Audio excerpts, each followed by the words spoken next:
Morjes vaan, Loki tässä ja tänään tehdään videopostausta.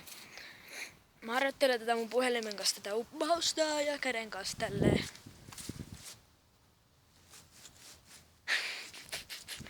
Mä harjoittelen tätä videopostausta syysloman tapahtumia varten.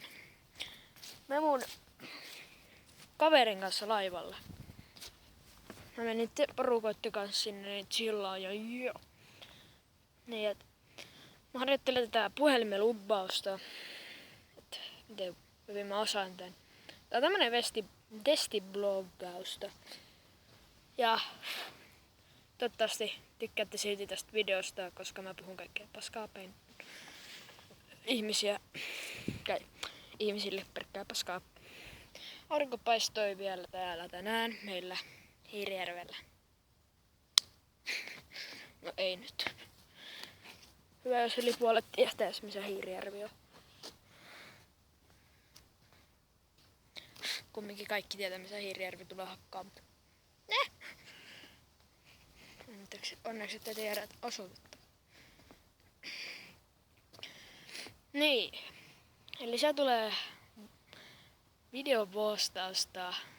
Eli mä vedän laivalla tälläin. Toivottavasti te näette jotain. Tälleen. Että mä esitän, että mä viestittelen mukaan. Mutta oikeesti mä kuvaan siellä käytävillä ja ruokaloissa mä voin pistää puhelimen pöydälle ja syödä rauhassa, niin ei kukaan tajuu.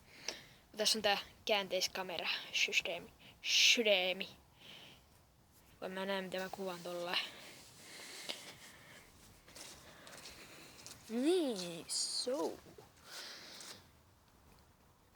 Ja jos mulla tulee vähän tukalaimpia paikkoja näissä kuvauksissa, jos joku vartija vaikka joku tämmönen kieltää kuvaamasta, jos se tajuu mun sydämin, niin mä varmaan kävelen siellä pillifarkkujen kanssa, eli farkkujen kanssa, punaisien farkkujen kanssa kyllä. Niin mä varmaan pistän teidät silleen puolikkaasta taskuun, että te näytte silleen hienosti tälleen tossa ennen taskuun, niin te näette jotain musta ja sitten näin. Mulla on jotain tylsää tunnia, mä pirtein mun käteeni. Tuossa humittaa. Kertokaa, onks toi humittaa? En mä tiedä. Kattokaa. Mä olen pahis, mä käytän kenkiä auki. Ja housut pois mulla.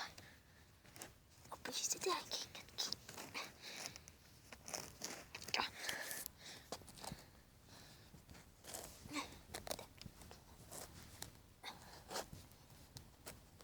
kiinni. Kinkiä laittaa on yllättävän hankalaa. Tässä on tullut jo 3 minuuttia pölistyy paskaa ja kierretty tätä hiekkalaatikkoa ympäri. Eli pian voitais lopettelee, mutta mä en tiedä mikä laiva meillä on, mutta mun pitää kysyä mun kaverilta. Jos sä oot siellä mun kaveri, niin katso tämän videon, niin kommentoi tonne alas, mikä laiva se on, ja terkkuja sinne kaikille, jotka siellä laivalla on. Tuossa kamerassa on jotain. Eli se olisi nyt moro.